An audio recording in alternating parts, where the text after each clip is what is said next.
Itaguyod ang disiplina, malasakit, at tunay na pagbabago. Sa tulong ng inyong suporta, patuloy nating mapapalago ang ating komunidad. Malinis, ligtas, at maunlad. Isang mensahe mula kay Mayor Patrick Agustin Caraman. Kasama ninyo sa bawat hakbang tungo sa progresibong bayan. Alagang Caraman, Kalasyaw, para sa lahat. Tired of the stress and noise of the city? And looking for the perfect getaway? Good thing there's J-Max Resort Hotel. Cozy rooms, a refreshing pool, and a peaceful escape for the whole family. Whether you are on a trip, a barkada outing, or even solo retreat, J-Max Resort Hotel is the perfect destination. So pack your bags, leave the stress behind, and discover the place where relaxation meets comfort. J-Max Resort Hotel, your perfect place for any kind of occasions. J-Max Resort Hotel is located at Villanueva Street, Poblacion Norte, Santa Barbara, Pangasinan. For inquiries, you may call at 0947-980-3263 or 075-636-8479. J-Max Resort Hotel. This is DWJE 88.1 FM Radio Pangasinan, whose sole mission is to inform, to educate, to entertain, delivering to all Pangasinenses news that is true, public service that is sincere, commentary that is fair, and entertainment that is proudly Pangasinense. This is your DWJE 88.1 FM Radio Pangasinan, going beyond just being number one, working towards total domination. Jad Dagupan, walay saksakay ang radio station ya iyayag nasaray Dagupenyo. Jad Bacayao Norte, paborito. Bacayao Sur, paborito. Barangay 1, paborito. Barangay 2, Paborito. Barangay 4, Paborito. Tanchat Bulusan, Paborito. Aya, so 88.1 Radyo Pangasinan. Mas pinapopular ang balita sa Pasko. Mas pinapopular din ang musika sa Pasko. Pangasinan Golfwaves Network Corporation sa Pangasinan. Ito ang inyong number one pop music station. DWJE 88.1 FM Radyo Pangasinan. DWJE Merry Christmas Pangasinan. Kahit saang sulok ng Pangasinan, ikaw ang pinag-uusapan ng radyo na paborito ng bayan. DWJE 88.1 FM ang pinapakinggan. Paboritong Merry Pasko, paborito ng kabataan at matatanda. Kasabay ng ilaw, kasabay ng saya, musika at balita, hatid ay pag-asa. Paboritong pakinggan sa bus, tricycle, jeep at mga opisina. Mula umaga hanggang gabi, kasama sa tuwing Pasko'y dumarating na. Paborito. Ang susunod na programa ay rated GP. GP? Ano yun? Garantisadong pampaborito! Wadyala sa programa Mambangon si kayo kapaborito. Pakaringalan, nasaray balita, impormasyon at loob tanpaway na luyag na Pangasinan. Maabig yakabwasan, Pangasinan. Maabig yakabwasan, Pangasinan. Kaiba si kapaboriton Dennis Mojares tan si kapaboriton Errol Horado. Jalabat, DWJE 88.1 FM Radyo Pangasinan.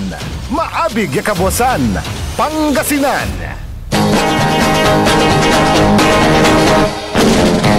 Oras alas 6:04 na kabuwasan. Masantos tan maabig ya kabuwasan luyag na Pangasinan. Wadya ni paparungtal sa programan maabig ya kabuwasan Pangasinan. Makasulan na saray balitad lokal, balitad nasyonal. agawad loob na 24 oras. Naringalan jalabat DWGE 88.1 FM Radyo Pangasinan paborito. Nakaulopyo adasayan kabwasan Makterion Lingkura Timag ti Pangasinan Dennis Muharis ay bamot si kapaborito Errol Horado. Tanja technical control si Engineer Nixon Dakal. Agunatan na Huwebes, pizza 6 at bulan na Nobyembre 2025, 49 days more before Christmas. Yada saray ulo na balitad lokal. Balitad kabosan, Jed Radyo Pangasinan. Lakin limo dabong tangat man na patiento sa biktima na aristo. Balitad kabosan, Jed Radyo Pangasinan. Lapod alak, duwaran lalaki, kinasuan. Balitad kabosan, Jed Radyo Pangasinan. Pinalit ya kampanya kontra delegal ya droga, duwaran lalaki na aresto at ginawan na search warrant at nambiigan niya lugar. Balitad kabosan, Jed Radyo Pangasinan. Duwaran most wanted person na aresto dyan da Sambales lapod kaso na murder. Balitad kabosan, Jed Radyo Pangasinan. Jadulo na balita da nasyonal, Presidente Marcos agay pasdukto da agawan na dulap jada Cebu. Balitad kabosan, Jed Radyo Pangasinan. Masulok yasan lasos sa pinatoy ng tinyo. Balitad kabosan, Jed Radyo Pangasinan. Bunuan tanduara nira so imbestigaan na ICI ni Pakar at Floridel Ghost Flood Project. Balitad kabosan, Jed Radyo Pangasinan. Voters registration dyan Bisaya sinospende na kumili. Balitad kabosan, Jed Radyo Pangasinan. Salde ko patienda ko noong pawel dyan Pilipinas. Balitad kabosan, Jed Radyo Pangasinan. Oras nila alas 6:07 na kabuasan tanatan wadyari detalye at balita da lokal.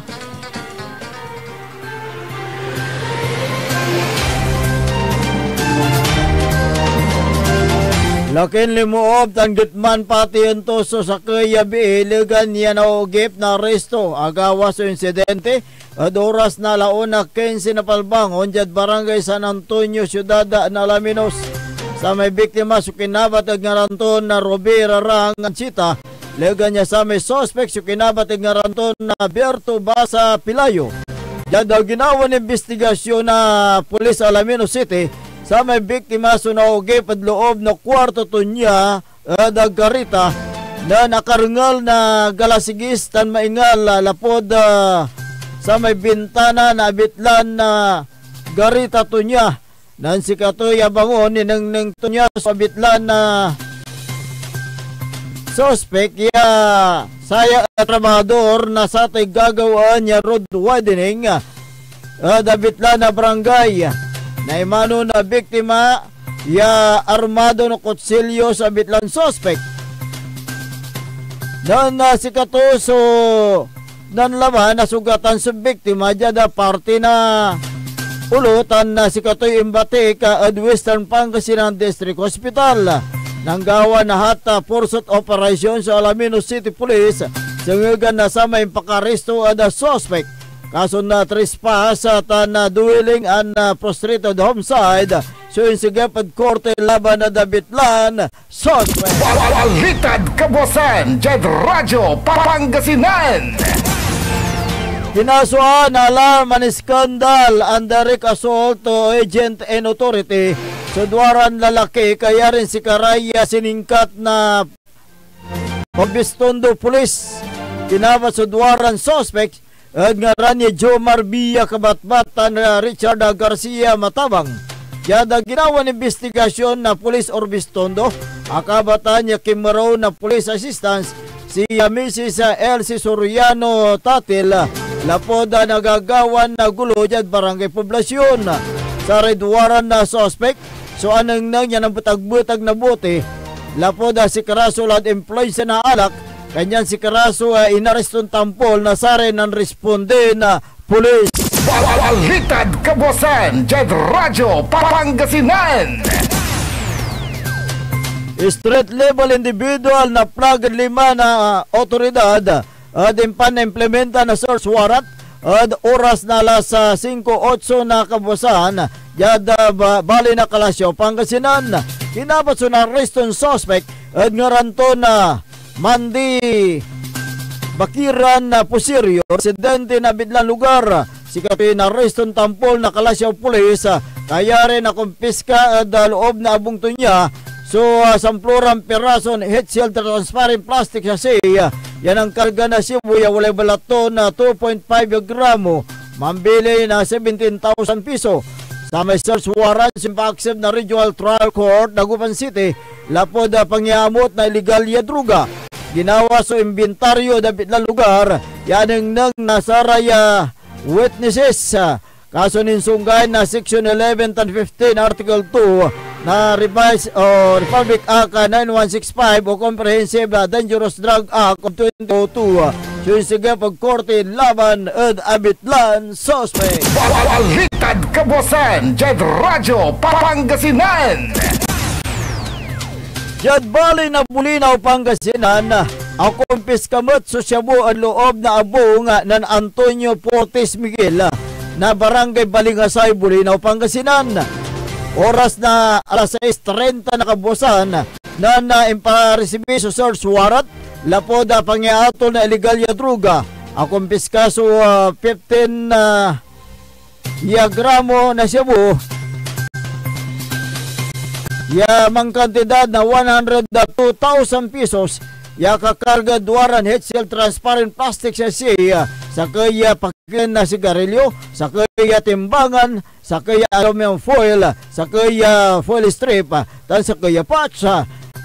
Sa tanya search warrant, so impact na Regional Trial Court, Alameda City, tanin implementa na Bulinaw Police, ginawa sa inventaryo, dabitlan lugar, yanang nang nasari kabiyangan na representante na Department of Justice, kabiyangan na media, tansari barangay officials, inawit yung police station sa bitlan suspect, tan kaso ninsunggay na Republic Act 9165 o Comprehensive Dangerous Drug Act of 2002, suin sa GAP, the Korte. Balitad Kabosan, Jed Radyo, Pangasinan.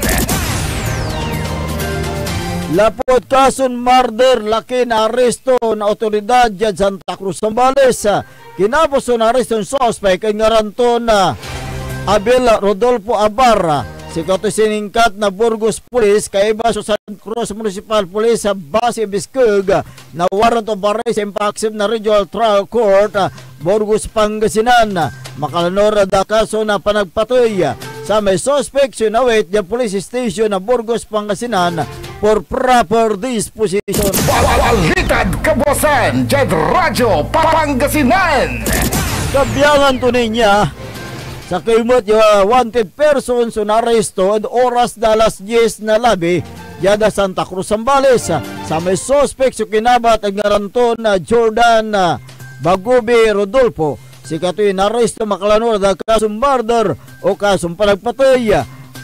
Inaresto sa bitlan na suspect makalanor at biskog na warrant of arrest ya impact the Regional Trial Court Burgos, Pangasinan. Yang gapoy in rekomendang piyansa sa may suspect sinawit yada Burgos Police Station for proper disposition. Balitad Kabosan, Jed Radyo, Pangasinan. Naringalan rin katibukulan niya balita da lokal. Antes tanon dapag dasare balita da nasyonal. Wajan niray pigaran paimano. This is Pangasinan Gulf Waves Network Corporation in Dagupan City. DWJE 88.1 FM Radyo Pangasinan. Hindi ba napapansin ang inyong negosyo, mga kapaborito? Abay, magpa-advertise ka na dito sa DWJE 88.1 FM Radyo Pangasinan. We are located at the 3rd floor of Jumel Building, A.B. Fernandez East, Taguan City. Or you may contact us at 0968-444-4290 or 0956-168-4908. O bueno, mga kapaborito, magpa-advertise na! Kumangon na! Samahan ang inyong mga kapaborito. Maapit kinabosan Pangasinan. Dennis Muarez, Errol Hurado, ang gigising sa inyo tuwing umaga sa programang Maabing Kagabosan Pangasinan. Dito lamang sa #1 Pop Music Station. DWJ 88.1 FM Radyo Pangasinan.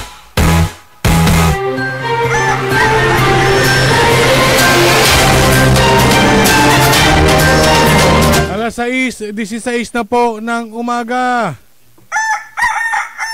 6:16. Ako po ang inyong kapaborito, Kuya Errol Hurado. At narito na po ang detalye ng ating mga pambungad, mga almusal balitang nasyonal ngayong araw ng Thursday. Radyo Pangasinan, Almusal, Balita.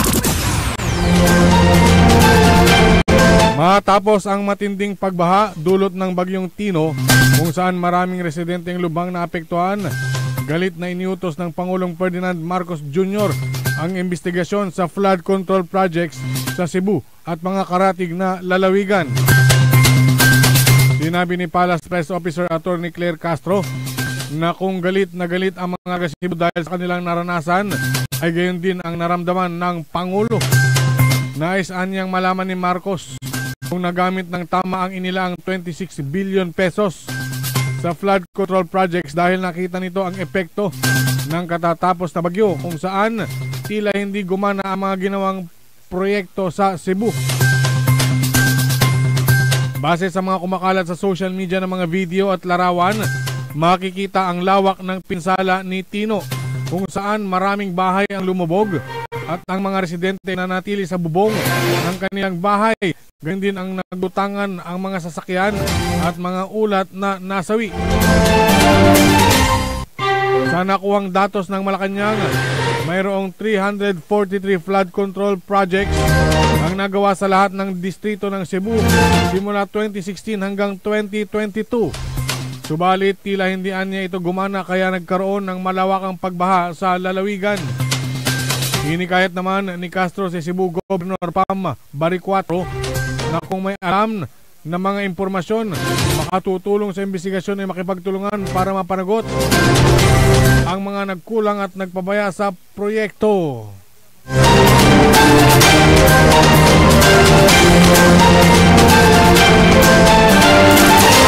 Pangasinan, Almusal, Balita.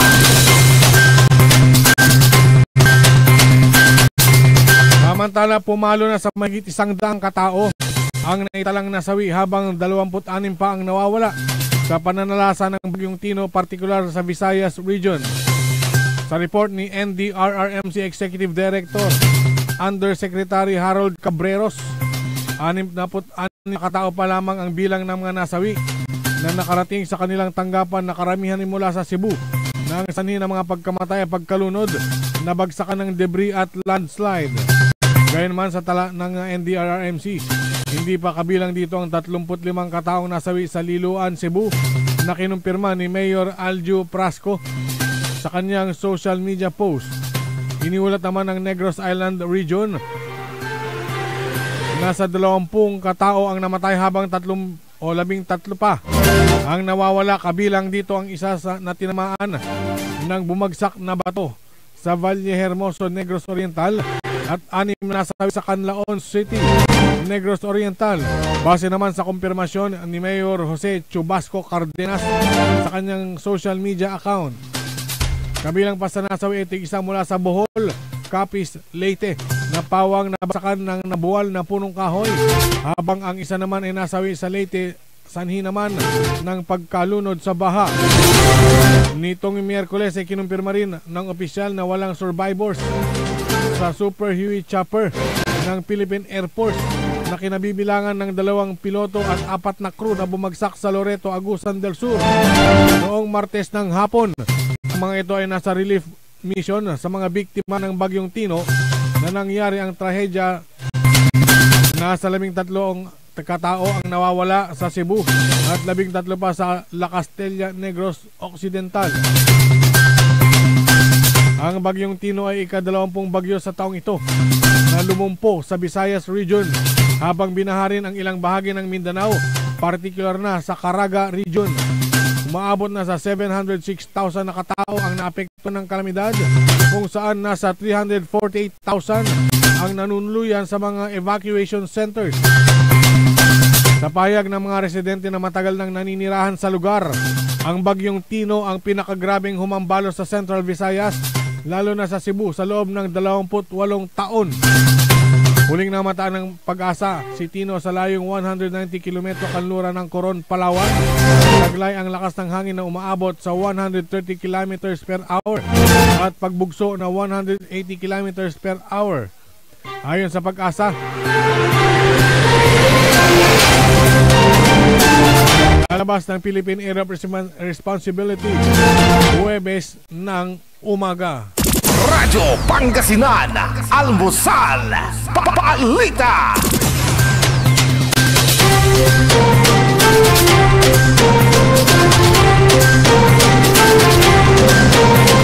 Sa iba pang mga balitang nasyonal, Radyo Pangasinan, Almusal, Papalita.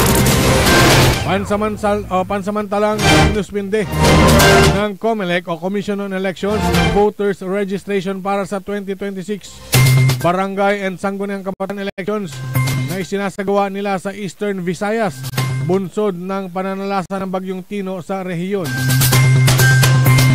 Ayon kay COMELEC Chairman George Erwin Garcia, una nilang sinuspinde ang voter registration sa Tacloban City, ngunit malaunan ay nagpasya silang suspindihin na rin sa buong Region 8. Na ngayon anya ay nagsasagawa na ng local na poll offices ng mga inventaryo at nag-i-inspection upang matukoy kung may mga nasirang kagamitan ang COMELEC sa lugar dahil sa bagyo. Paniniguro naman ni Garcia, kaagad nilang ipagpapatuloy ang voter registration kapag naideklara ng ligtas ang mga lugar na sinalanta ng bagyo. Ang voter registration sa bansa para sa 2026 BSKE ay sinimulan noong October 20, 2025 at magpapatuloy hanggang sa May 18, 2026. Radyo Pangasinan, Almusal, Papalita.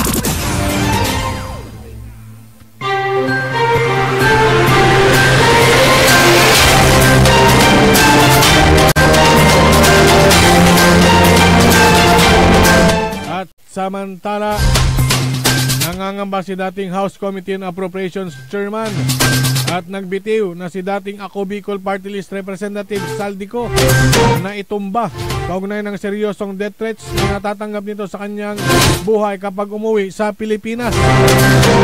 Sinabi ni Attorney Roy Rondain, Legal Counsel ni Ko, bagaman hangad ng kanyang kliyente na humarap sa investigasyon, ay may agam-agam ito dahil sa matindi, credible at seryosong banta sa buhay nito. Sinabing pagtapak pa lamang ni Ko sa NAIA Airport,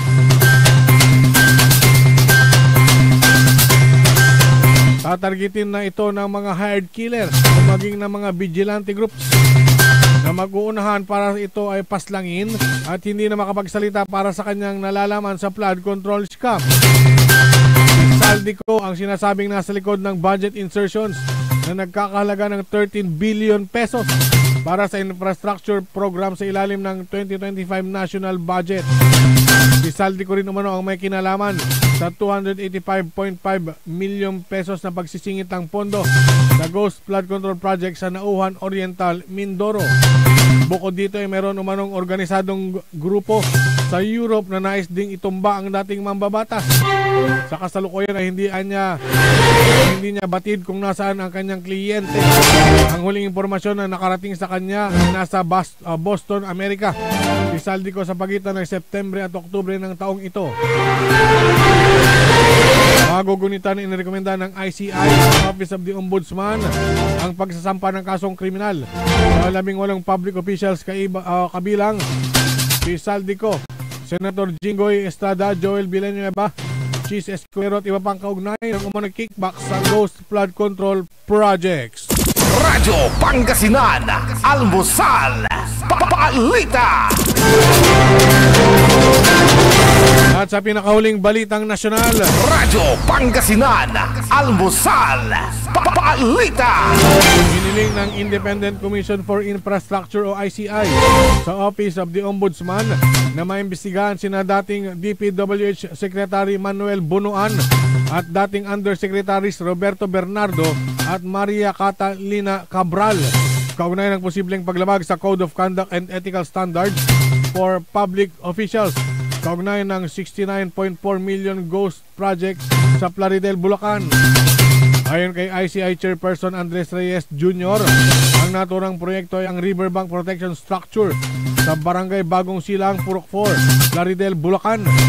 Nauna nang sinabi ng Commission on Audit na fully paid na ngunit non-existent naman. Nabatid na ang naturang proyekto ay una nang sinita ng COA matapos na itayo sa ibang lugar. Hindi akma sa aprobadong espesikasyon nito. Ito ay gawa ng Top Notch Catalyst Builders Incorporated na kabilang sa 15 contractors na iunang tinukoy ng Malacanang na nakakuha ng pinakamaraming proyekto sa pamahalaan. Samantala, hinikayat din naman ng ICI ang ombudsman na pag-aralan kung maaaring sampahan ng Engineer Henry Alcantara, Engineer Erickson Hernandez at iba pa ng mga kasong malversation, paglabag sa Anti-Graft and Corrupt Practices Act at Government Procurement Reform Act. Radyo Pangasinan, Almusal, Balita. At sumainyo ang ating mga pambungad, mga almusal balita ngayong araw ng Thursday. Oras po natin alas 6:27 na po ng umaga. Radyo Pangasinan, Almusal, Balita. Ang puta-putang ilang balita. Huwag niyo kong subukan. I am sorry. Kung walang kurap, walang mahirap. My God, I hate drugs. Mahiya naman kayo sa inyong kapwa Pilipino. Ang puta-putang ilang sonata. Dami yung San ang puta-putang ilang informasyon. Sa #1 pop music station, JWJE 88.1 FM, Radyo Pangasinan. paborito. We want your help, cause we care. Here at WellCare Diagnostic Center. Deserve mo ng best care, kaya dito ka na sa WellCare Diagnostic Center. We want your help, cause we care. Here at WellCare Diagnostic Center. Visit WellCare Diagnostic Center, located at Mapandan Town Center, Mapandan, Pangasinan. For reliable and top-notch healthcare services, you deserve the best care. WellCare Diagnostic Center. Celebration! Staycation with family. An intimate moment with your special one. Merong perfect na venue yan sa Mapandan. Coras Manor and Garden. Magmalamay-ari ng mansyon at this magnificent enclave place here at Coras Manor and Garden. Carry out any occasion sa kanilang garden cafe or party at their poolside. Have a sing-along at their music room. Relax at their room accommodation or enjoy a private time with someone. Sa kanilang Cabana A, kung saan may private outdoor jacuzzi kayo in an enclosed place. Enjoy great food, warmly welcoming staff, exceptional accommodations, and relaxing scenery at Coras Manor and Garden. Whatever it is, Coras Manor and Garden is the perfect place to be. Visit them at Barangay Pias, Mapandan, Pangasinan, or call them at 0945-800-7074. Experience a special moment, how it should be, at Coras Manor and Garden. Popular sa balita. Taluran katao na aktuan yaman na susugal inaristo. Ginawa miya duga sa trabaho tan talagan na yaet malet no problem. Construction of flood control, Legacy River, Balongaw, Santa Maria, 47 million. Hindi pa nga nabubura sa kaisipan ng taong bayan yung mga ill-gotten wealth na yan eh. No. Diba? At popular sa musika. They say tanging ikaw ang katabi pa rin in bed. Ito po ang DWJE 88.1 FM Radyo Pangasinan, ang inyong #1 pop music station.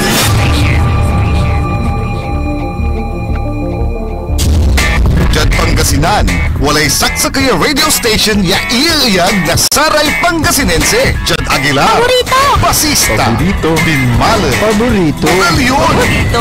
Labrador, Paborito. Lingayen, Paborito! mga tarap, Paborito! Jad Orbis Tondo. Paborito!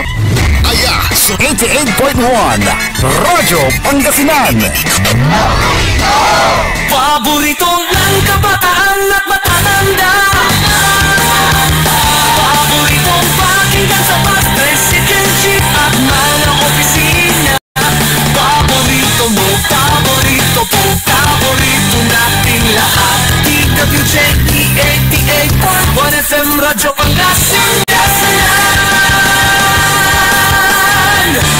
DWJE 88.1 FM Radyo Pangasinan.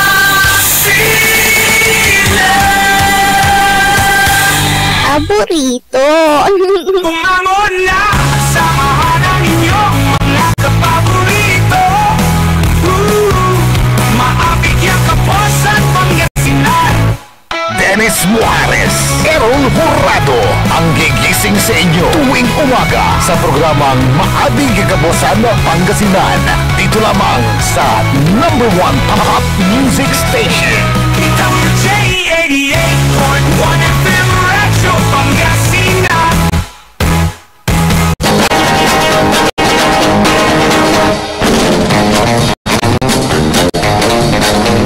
Oras alas 6:32 ng umaga sa pagpapatuloy ng ating palatuntunan.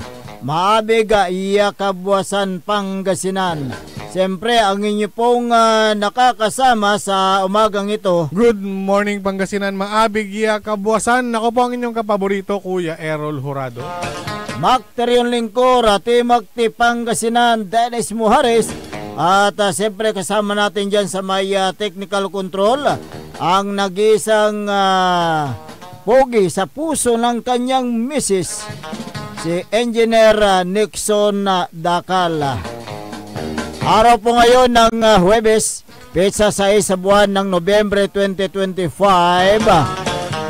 49 days more to go before Christmas. 49 days to Tugo. Tugo. Ayan, Tugo. Naliliwawalan mo. Galing mo ng kumit. Tako ko. Ayan. Tako ko. Tugo, parang yung, yung binibili mong litson. Tugo. Ayan. At, yung mga naghahanda sa kailang mga Christmas gift. Abalang-abala na sila di ba? Nag-uumpisa ng magbalot-balot. Ayan, Hindi mag-alsa balutan magbalot-balot na kaya nga Yun ang good news. Pero meron ding good news ang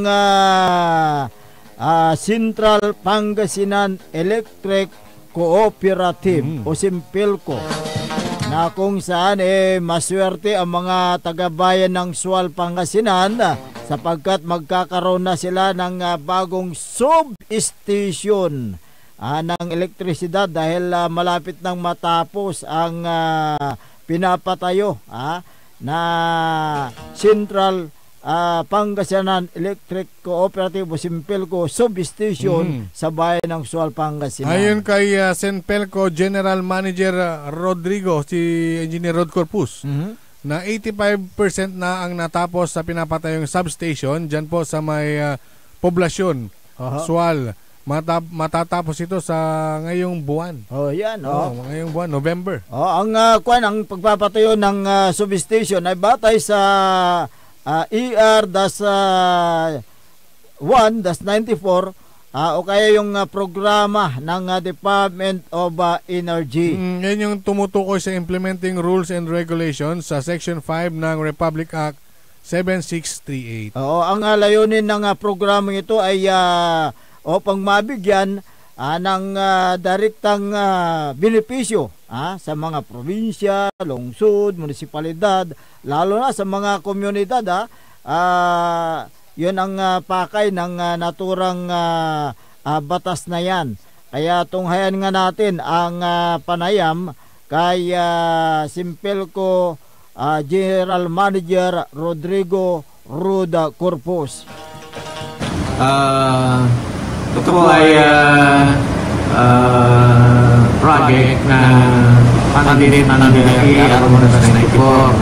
Ito yung accumulated fund sa operation ng solar power plant natin, wherein may certain amount na for every kilowatt hour na produce ay allocate sa electrification fund. And since sa municipality natin, yung bayan ng Sual, kaya umalis na implement itong pag-put up ng 20 MVA substation na dedicated sa bayan ng Sual.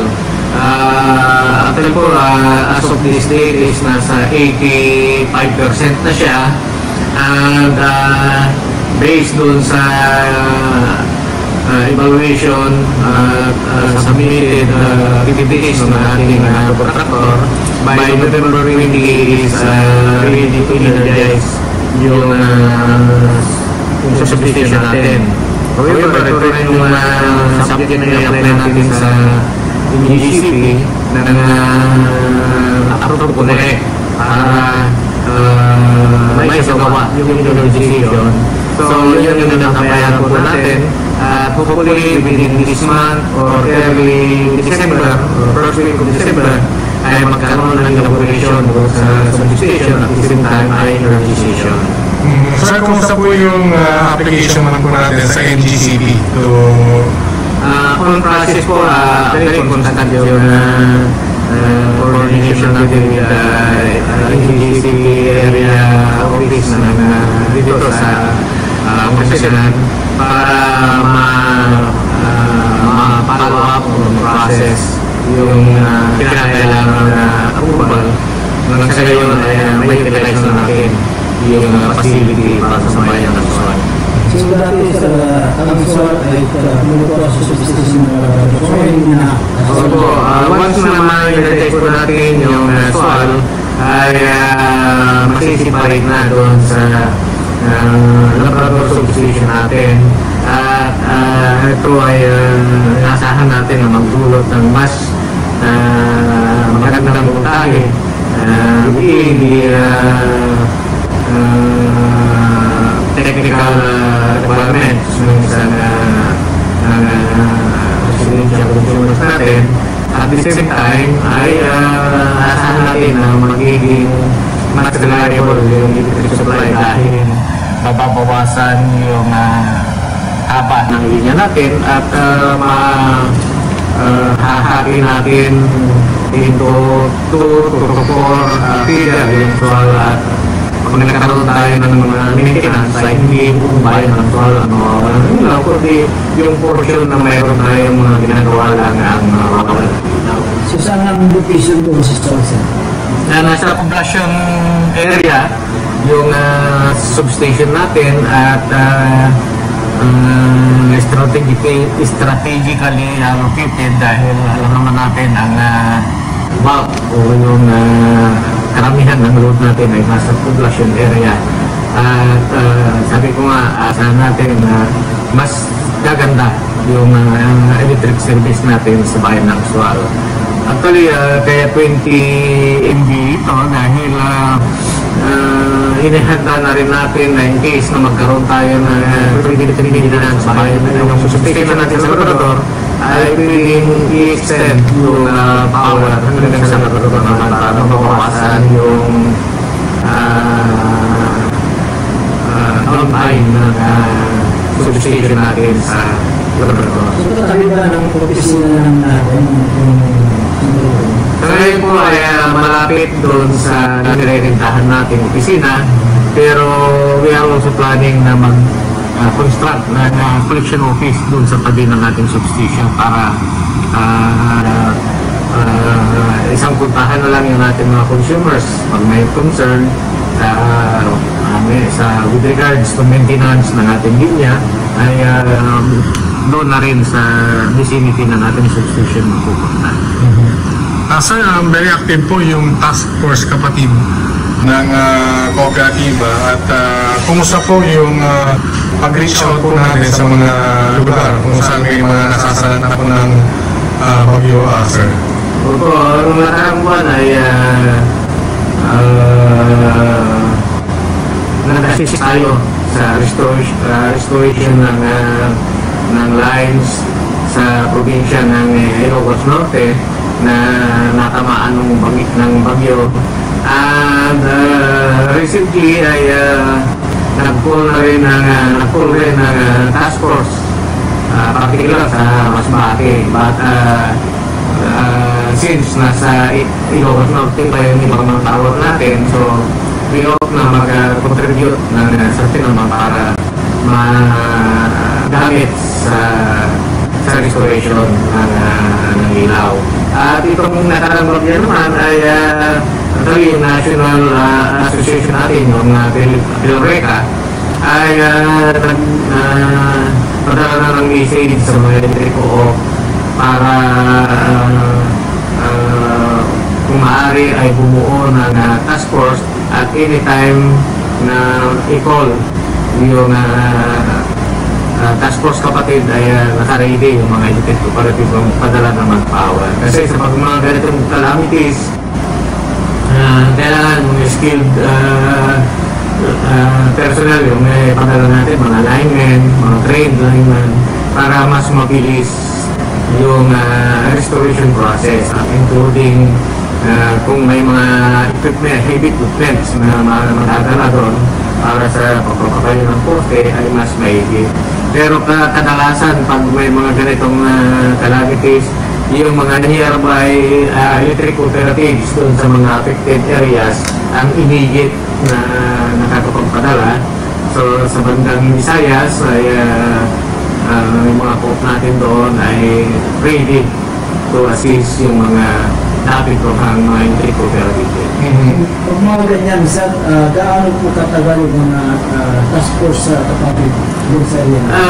Usually, minimum 2 weeks, maximum 1 month, nagkakaroon na ng full restoration naman doon sa area.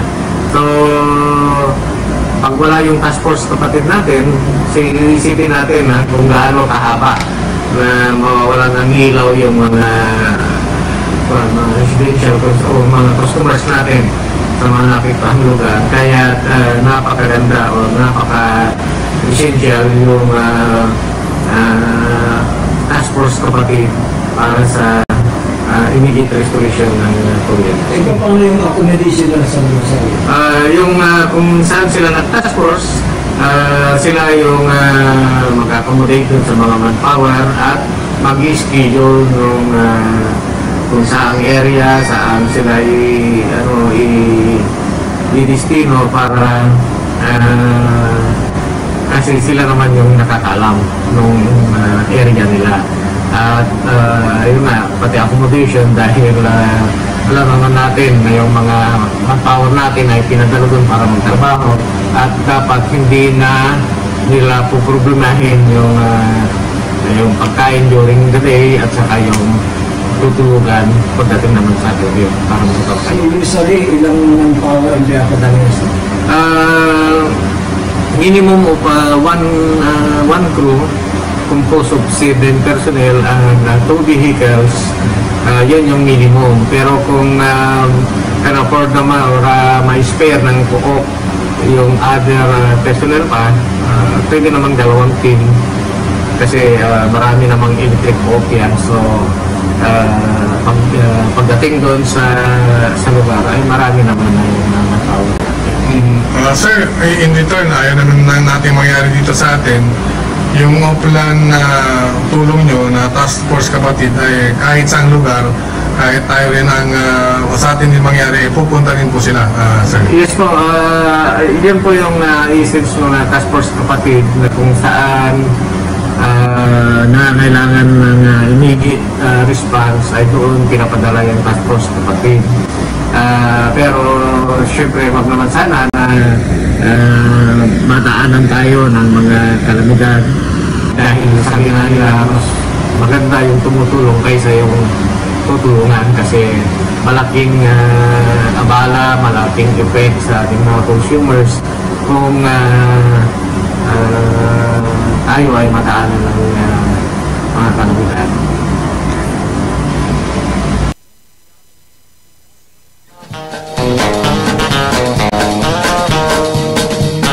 So, yun po ang panayam kay Simpelco Gerald Mayer Rodrigo Roda Corpus na ayon sa kanya ay yung substation sa bayan ng Sual ay malapit na yan ay mag-operate. At sinabi niya na talagang 85% na ba kapaborito Ero yung 85%. So actually meron na siyang sinabing date doon pero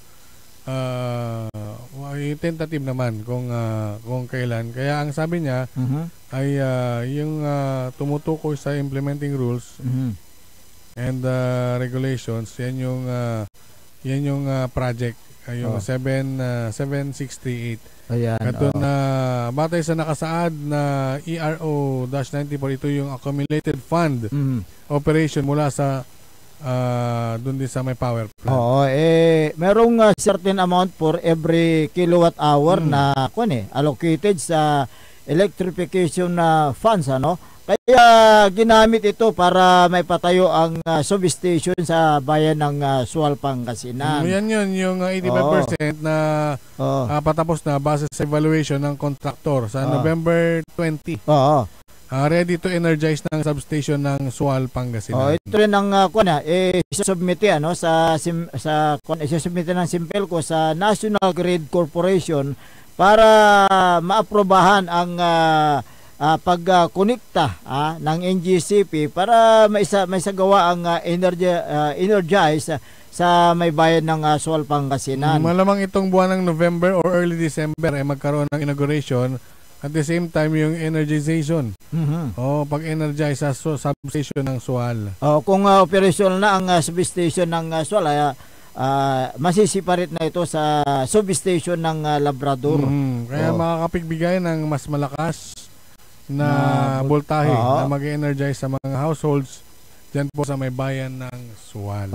Natanong din natin yung tulong ng Simpelco sa mga nasasalanta ng mga kalamidad dahil sunod-sunod yung kalamidad doon dyan sa may Ilocos at doon sa Masbate, ganun din dyan sa may Cebu. 2 beses na silang nadaanan ng kalamidad. Una yung malakas na earthquake at yung dumaan na bagyong Setino. At maraming mga nasalanta diyan. Na ayon kay Simpelco Gerald Mayer, yung mga alignment nila nasa Ilocos pa, kaya't sila ay nagpadala na pala ng tulong din diyan sa Cebu. At meron yung sulat na galing sa Pelreca na sinulatan ng lahat ng kooperatiba tungkol sa pagtulong nila sa may probinsya ng Cebu. Pero ang sabi niya naman yung mga mas malalapit pa Oo. na kooperatiba yung nauna na. Nauna. O, yung mas malapit sa mga nasalanta. So yun yung inactivate na Task Force Kapatid. O yan. Ng mga kooperatiba sa buong bansa. Ayan. At base na rin sa utos ng National Electrification Administration through sa PELRECA. Kaya sinabi ni Engineer Corpus na naglalayon na mabilis ang restoration ng mga elektrisidad kung magtulong-tulungan ang mga iba't ibang mga kooperatiba ng electricity sa buong bansa. Ayan, kaya't nakakalungkot nga yung pangyayari dyan sa may Cebu.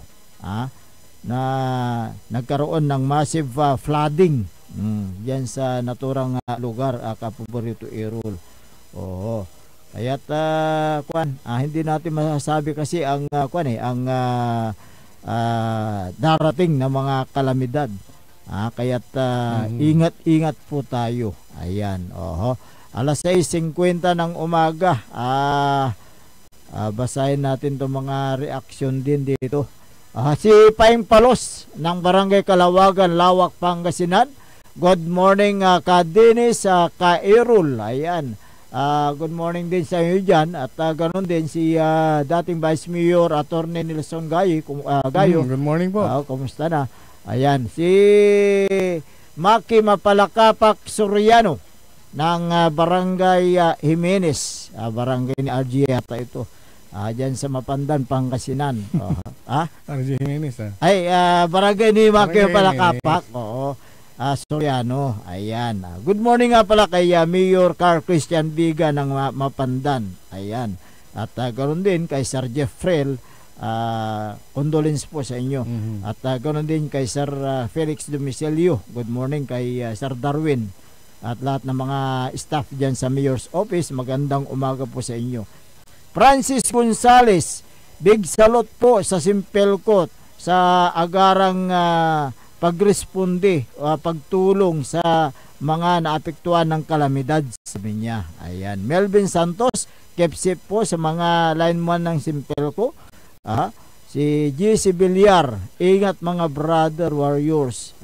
In line of duty, nandyan palagi ang Simpelco, sabi nila. Ayan. Celestino Paragas, ang mga ibang consumers na kagaya ko, sabi niya, minsan binabatikos nila ang Simpelco na pagkawala ng power ng kuryente. Dapat alamin muna nila kung ano ang sanhi ng brownout bago mag-comment sa Facebook. Yan. Tama naman. Dapat alamin nyo. Alamin nyo muna kung ano ang sanhi ng pagkawalan ng ilaw bago nyo isisi sa Simpelco. Siyempre may mga kwan dyan siyempre pag ang brownout galing yung brownout sa National Grid. So National Grid ang dapat na managot. NGCP. And then may mga announcements naman. May announcement. Pero may mga kwan naman may mga hindi inaasahan na pagkawalan ng kuryente. Kung sakali may ibon. Adar na ibon na siya po ay yung dumapo sa mga linya ng kuryente, lalo sa mga voltahe. Siyempre kuryente mawawala ng ilaw. Ganun din yung mga ahas na umaakyat sa mga gawan ng kuryente. Mga sanga-sanga. Diba? Ibon. Siyempre mawawalan ng kuryente. Kapag nag-trip yan, automatic mamamatay. Kaya may mga rasones kung bakit nagkakaroon ng brownout sa inyong lugar kuminsan.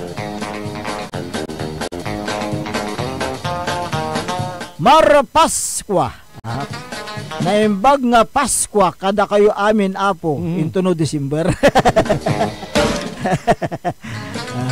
Pasqua. Ayan, dyan sa may dasol yan. Si Mar Pasqua.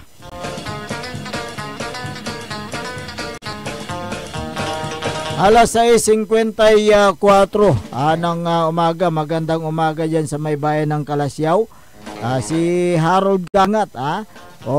Malinaw na yung dalawang speaker mo. Harold.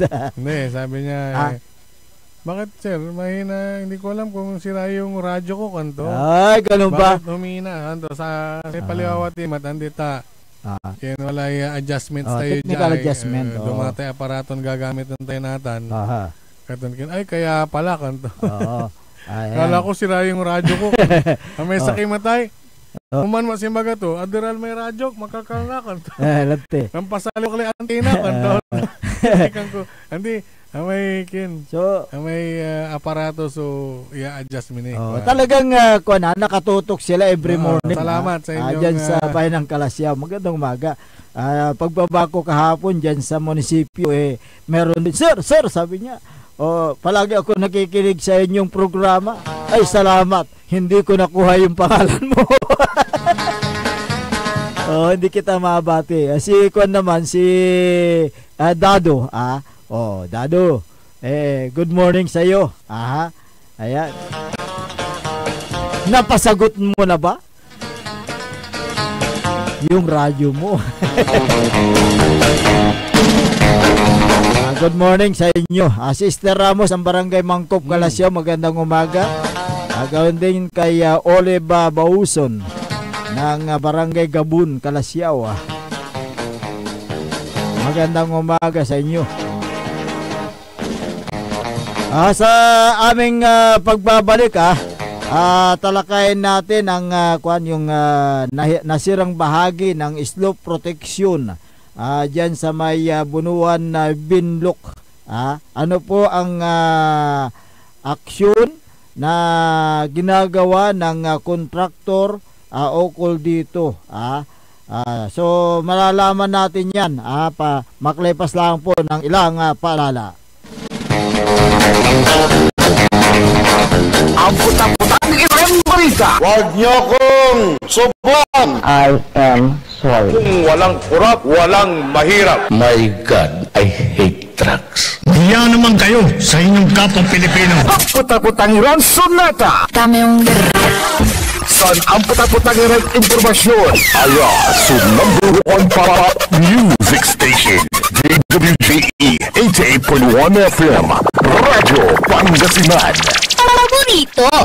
Parad Aliguas, Tanarangkaday Kalasyaw, ang inyong lingkod sa ating bayan. Ang bawat isa ay mahalaga. Sama-sama nating itaguyod ang disiplina, malasakit, at tunay na pagbabago. Sa tulong ng inyong suporta, patuloy natin mapapalago ang ating komunidad. Malinis, ligtas, at maunlad. Isang mensahe mula kay Mayor Patrick Agustin Karaman. Kasama ninyo sa bawat hakbang tungo sa progresibong bayan. Alagang Karaman, Kalasyaw, para sa lahat. Tired of the stress and noise of the city? And looking for the perfect getaway? Good thing there's J-Max Resort Hotel. Cozy rooms, a refreshing pool, and a peaceful escape for the whole family. Whether you are on a trip, a barkada outing, or even solo retreat, J-Max Resort Hotel is the perfect destination. So pack your bags, leave the stress behind, and discover the place where relaxation meets comfort. J-Max Resort Hotel, your perfect place for any kind of occasions. J-Max Resort Hotel is located at Villanueva Street, Poblacion Norte, Santa Barbara, Pangasinan. For inquiries, you may call at 0947-980-3263 or 075-636-8479. J-Max Resort Hotel. Pop popular sa balita. Taluran katao na aktuan yaman na susugal inaristo. Ginawa miya duga sa trabaho tantalagan na ya at malet no problem. Construction of flood control, Legacy Trimmer, Balongaw, Santa Maria, 47 million. Hindi pa nga nabubura sa kaisipan ng taong bayan yung mga ill-gotten wealth na yan eh. No. At popular sa musika. They say tanging ikaw ang katabi pa rin in bed. Ito po ang DWJE 88.1 FM Radyo Pangasinan, ang inyong number 1 pop music station. Jad Dagupan, walay saksakay ang radio station ya iyayag na saray Dagupenyo. Jad bunuan binlok. Paborito. Bunuan buki. Paborito. Bunuan gese. Paborito. May. Paborito. Karaan. Paborito. Tanjad karanglaan. Paborito. Aya, so 88.1 Radyo Pangasinan. Mas pinapopular ang balita sa Pasko. Mas pinapopular din ang musika sa Pasko. Pangasinan Golfwaves Network Corporation sa Pangasinan. Ito ang inyong number 1 pop music station. DWJE 88.1 FM Radyo Pangasinan. DWJE Merry Christmas Pangasinan. Kahit saang sulok ng Pangasinan, Pangasinan. Ikaw ang pinag-uusapan ng radyo na paborito ng bayan. DWJE 88.1 FM ang pinapakinggan. Paborito every Pasko, paborito ng kabataan at matatanda. Sabay ng ilaw, kasabay ng saya, musika at balita, hatid ay pag-asa. Paboritong pakinggan sa bus, tricycle, jeep at mga opisina. Mula umaga hanggang gabi, kasama sa tuwing Pasko'y dumarating na. Paborito. Umangon na, samahan ang inyong mga kapaborito. Maabigyan ka po sa Pangasinan. Dennis Muarez, Errol Hurado ang gigising sa inyo tuwing umaga sa programang Maabig Kabosan ng Pangasinan.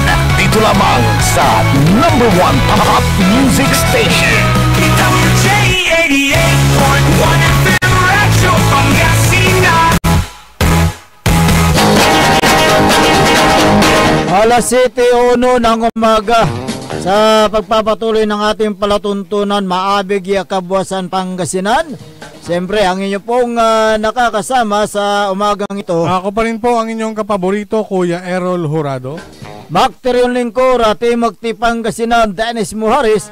Kasama din natin dyan may technical control ang nag-iisang pogi sa puso ng kanyang Mrs. Engineer Nixon Dakal. Sabi ni Paing Paulos dito, pa-shout out RJ Jacinto at Attorney Nelson Gayo. Magandang umaga po sa inyo. Good morning, Kagawad. Kagawad pa ba? O graduate na? Nag-graduate na yata eh. Tatakbo yata sa magmula Lawak papuntang Dagupan sa 2026. Barangay natin. At ski election. Abangan natin. Kung meron kayong mga gustong iparating na balita, impormasyon, mga issues, mga reaksyon, mga suggestion o kaya mga sumbong, mangyari lamang po tumawag sa smart number 0939-100-9931 o kaya sa Globe number 0927-974-2784. Dumako tayo sa lampang mga issue dahil naging laman sa social media ang nasirang bahagi ng slope protection sa may Bunuan Binlok dito sa lungsod ng Dagupan kamakailan. Pero ang tanong, ano ngayon ang ginawang hakbang ng kontraktor na gumawa sa naturang slope protection? Ang naturang proyekto ay sinagawa noong 2010 to 2015. I think. Ginawa ito upang protektahan ang mga residente dyan sa may barangay Bunuan, Binloc, Dagupan City. Lumipas ang 10 taon at dumaan ang more or less 200 na bagyo. Hindi ito nasira. Ibig sabihin, standard ang pagkagawa nito. Tama ang pagkakagawa. Dumating ang bagyo itong nakaraang buwan. Ngayong taon. Ang bahagi ng slope protection dahil sa lakas ng tubig na humahampas, ang tanong, may pananagutan ba ang kontraktor? Kung ibabase natin sa warranty period mula 2015 hanggang 2022, kasi 2015 yata natapos yung project. Okay.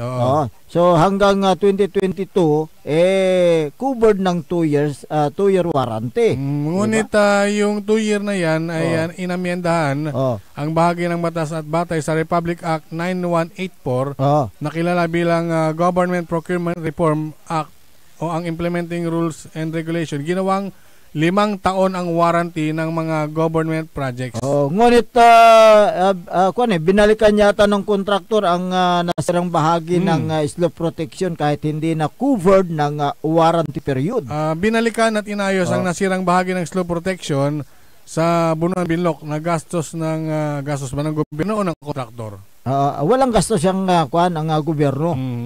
At ito ay gastos ng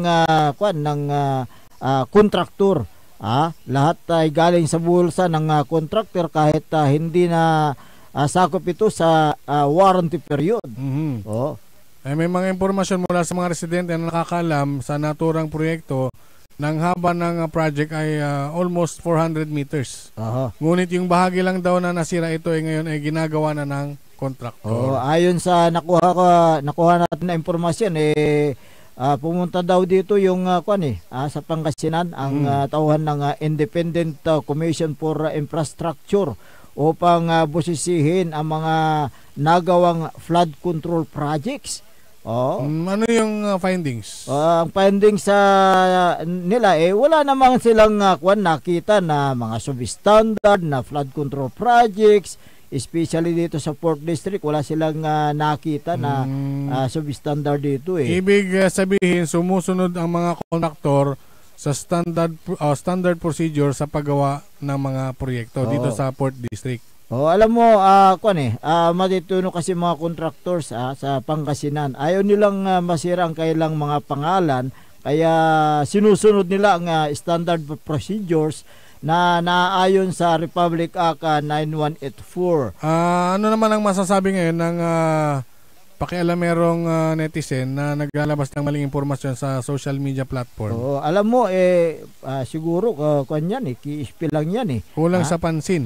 Kasi halos walang namamansin sa kanya. Kaya siya naglalabas ng mga ganyan na mga maling impormasyon. Baka naman nagpaparami ng followers sa Facebook. Marami nagbabasbalat sa kanyang pinupost. Ibig sabihin, kahit ang mga nagbibigay ng mga komento sa kanya talagang binabas siya. So ibig sabihin na walang magandang maidudulot yung ginagawa niyang paninira. Diba? Wala namang alam siguro sa technical aspect tungkol sa naturang proyekto na nilalabas niya ng naglalabas ng mga negatibong balita. Baka gusto magkontrata sa gobyerno. Yung naturang KSP boy. Hindi makapasok? Hindi Oo. makapasok. Bakit? Kung may lehitimong lisensya mula sa Philippine Contractors Accreditation Board o PICAB, pwede namang sumali sa bidding. Oo, baka laway ang lisensya. Ang alam ko, yung bayaw yata, ang may lisensya Oo, di ba? Nagkontrata noon. Kung may lisensya ang bayaw, baka sakaling makakuha ng kontrata sa gobyerno. May, naalala ko na laway ang lisensya. May kontrata sa gobyerno. Sino ba ang Sino ba yung tinutukoy mong opisyal? O dating opisyal? O sino ba yan? Bulirong masa yata mula 0 to milyonaryo. Maraming utang daw. Ba? Bakit mo nasabing bolerong masa? Agilat. Bolero kasi marami na binubula kaya nakukuha ang proyekto. Masama kasi kung umutang, mahirap singilin. Anong distrito ba ito? Bakit naman baka naman lubog sa utang? Kaya mahirap singilin. Sino ba ito? Bolerong magsalita si Juan daw Kaya halos wala nang naniniwala sa kanya. Kanyang pinagkakautangan. Di ba? Kung parang bolerong BM, BM. Parang BBC Mayor, parang ganon. Yung BM na ba nasabi mo? Pwede rin pwedeng BC Mayor, pwede rin BM, member. Bahala na ang mga nakikinig kung sino ang ating tinutukoy dito. Bigla kang nalipat pwede rin BM, bolerong magsalita. Pwede rin, di ba?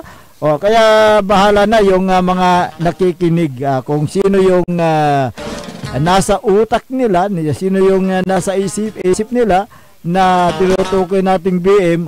Bahala kayo dyan kung sino yan. Ang pinag-uusapan natin dito yung Dagupan City na flood control dyan sa may Binlok na inayos naman.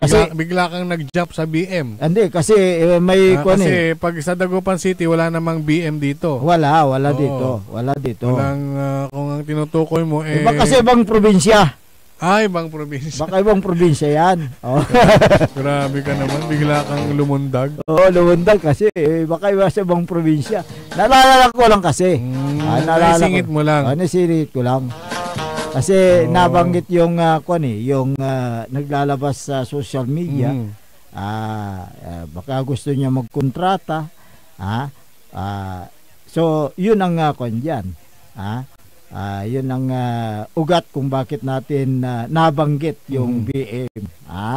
Teka, bago sumama yung balita natin, diretso na natin itong good news. Good news. Dahil itong si Manay Gina at mga miyembro ng Ina Foundation ay dinamayan ang pamilya ni Kim Atienza. Yung siya yung ama ng pumanaw na si Eman Atienza, di ba? Ito sa Facebook ngayon. November 5, kahapon. Dinalaw ni Manay Gina de Venecia kasama ang mga kasapi ng Inang Naulila sa Anak Foundation. Ang burol ni Eman Atienza sa Heritage Park sa Taguig upang personal na ipadama sa pamilya ni Kim Atienza ang kanilang pakikiramay. At ang Ina Foundation ay itinatag ni Manay Gina noong March 2005. At binubuo ng mga orphaned mothers na naulila dahil sa maagang pagkamatay ng kanilang anak. Sa karamdaman sa giyera, sakuna at aksidente at iba pang malulungkot na trahedya. Maalalang si Manay Gina at former Joe o JDB, former Speaker JDB ay namatayan din ng anak, yung kanilang bunso na si Casey. Yun yung December yan, yun nung nangyari yan. Ang Ina Foundation Incorporated ay nagtayo ng Inang Naulila sa Anak Healing Center, isang institusyon na nagbibigay kalinga sa mga ina na nakararanas ng krisis dahil sa pagkamatay ng anak upang sila ay makabango muli sa labis na kalungkutan. Kaya yung mga magulang na nawalan ng anak, yung statement ni yung interview ni Kim Atienza. Mantot yan na may nunandi ang kay anak, grabe. Siyempre. Mas ansakit. Mas ansakit kasi sabagay kahit sino namang mawala sa buhay masakit talaga. Kaya nararamdaman ng pamilya de Venecia, especially tsaka yung Ina Foundation. Tsaka Ina Foundation na itinatag po ni Congresswoman Manay de Venecia.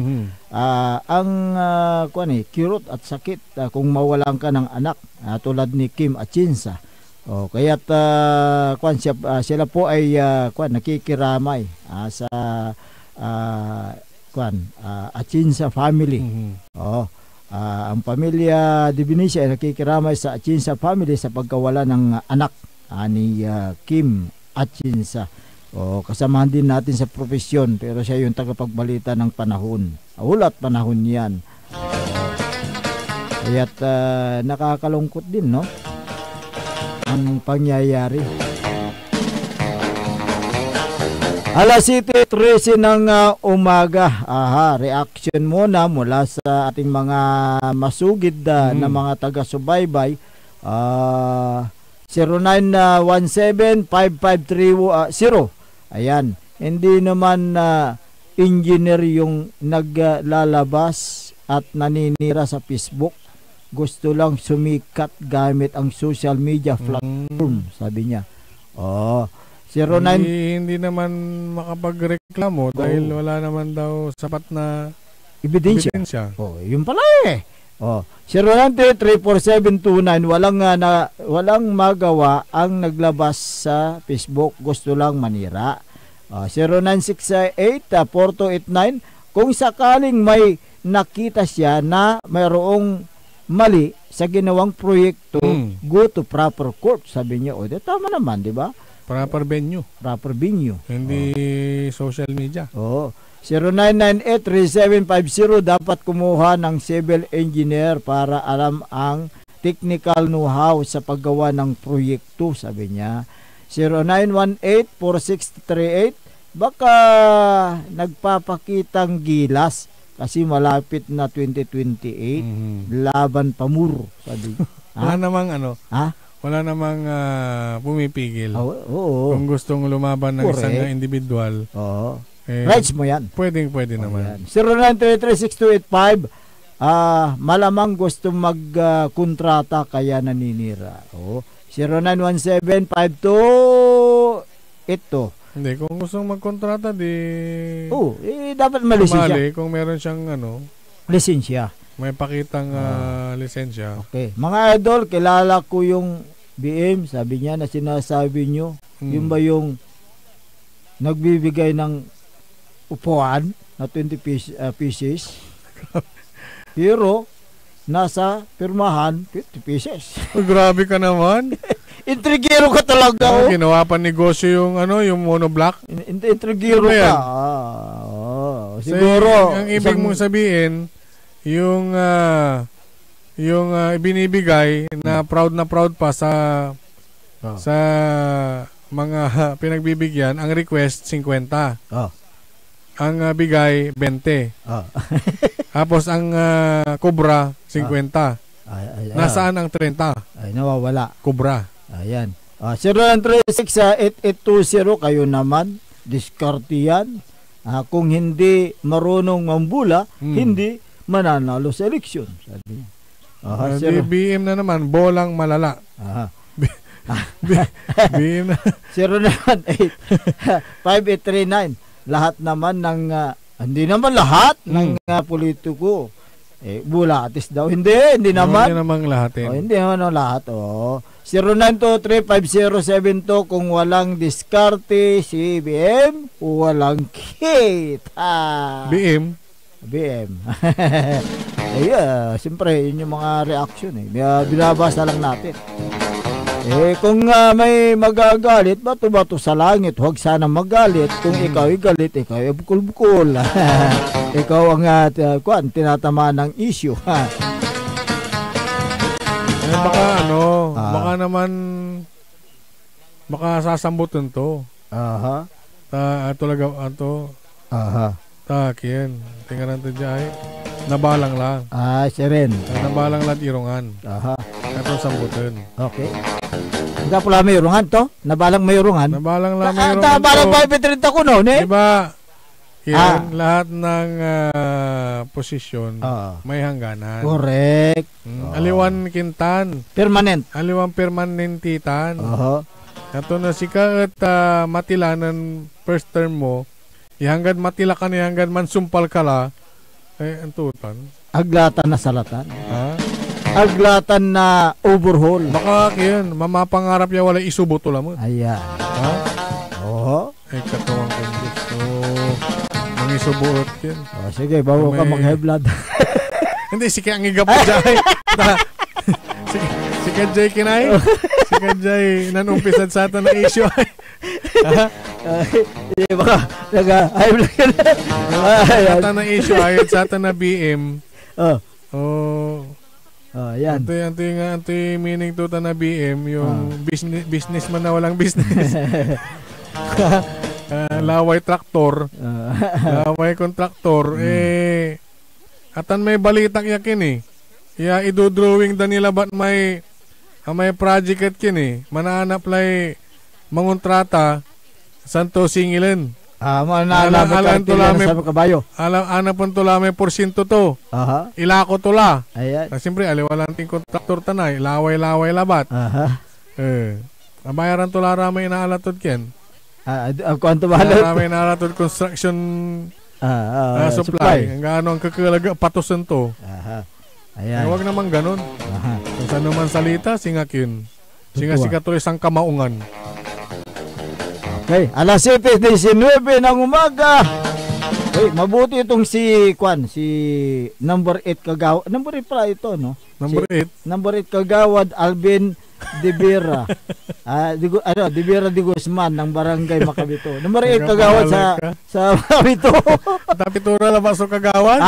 Pitura. Ito na tingnan to, Alvin.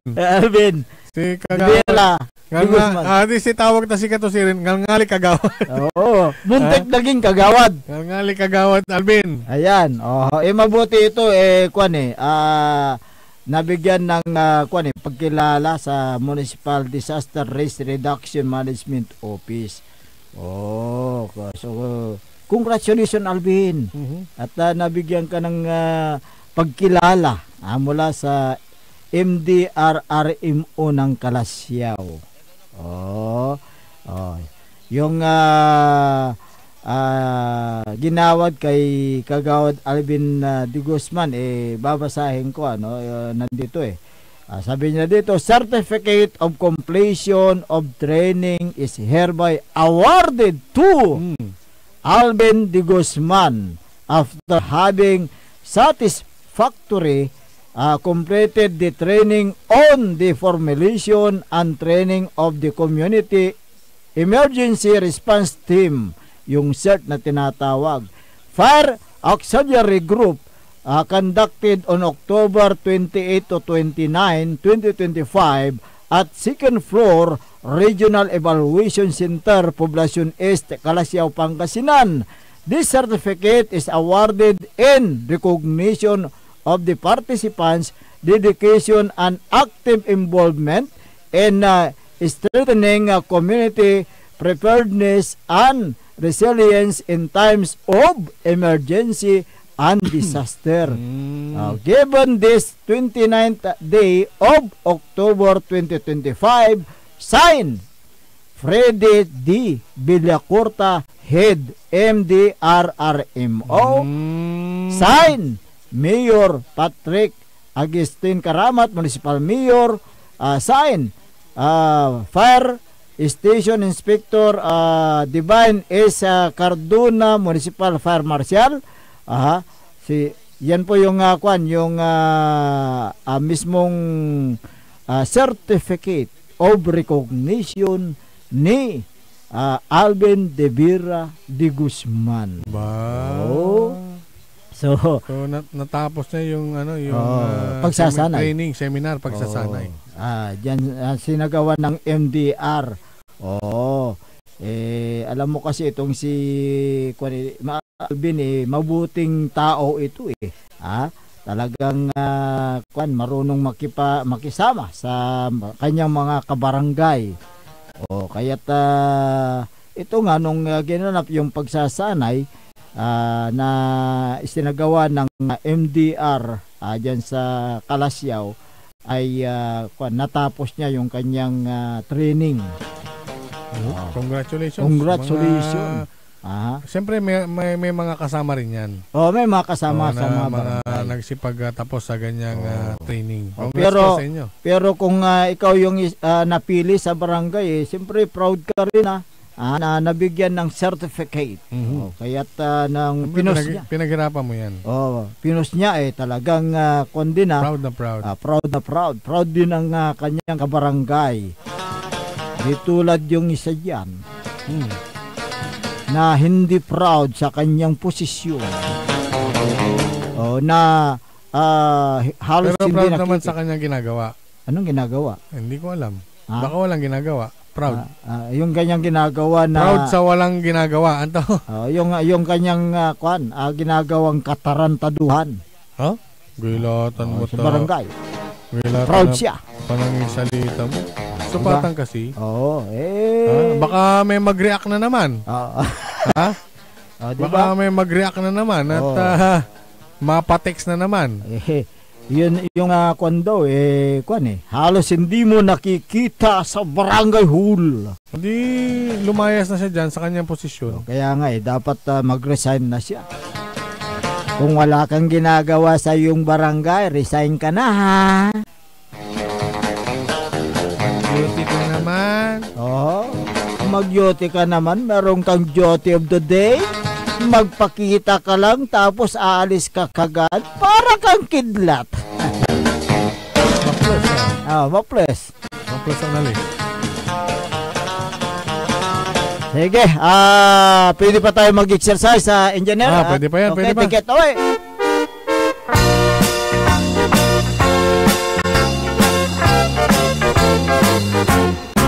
Mag-exercise tayo tuwing umaga. Magandang umaga kay Mayor Patrick Agustin Karamat ng Kalasyaw. Si Vice Mayor Kevin Roy Macanlalay. Councilor Kyle Arthur Balduisa Gaspar. Councilor Dr. Nestor Gabrillo, good morning. Kay Councilor Mag-exercise tayo. Elias Villanueva. Councilor Manny Datuin, good morning. Magandang umaga din kay Councilor Arson Soriano. Councilor Jopi Loresco. Councilor Mike Sison. Councilor Haberdani Messina. Si SK Federation President Ayay Messina. Si Liga President Kapitan Jose Paris Jr. Ayan. Si former Liga President Carlito M. Dion ng Barangay Buad at ganoon din kay Kalbong Kulot. Lungher pala. Joel Calbu, good morning. Calbu. Si Engineer Art Gaspar, good morning sir. Si former Councilor Gerald Apicial, magandang umaga. Serbisyong Espesyal. Si Kwan MDR, nabanggit natin kanina. Si Municipal Civil Registrar Ma'am Jobet Piado Esteves at kay Sergeant Esteves, magandang umaga. Si Hepe, si Lieutenant Colonel Ferdinand Lopez, good morning sir. Si Nardong Putik, magandang umaga. Sino kaya si Nardong Putik?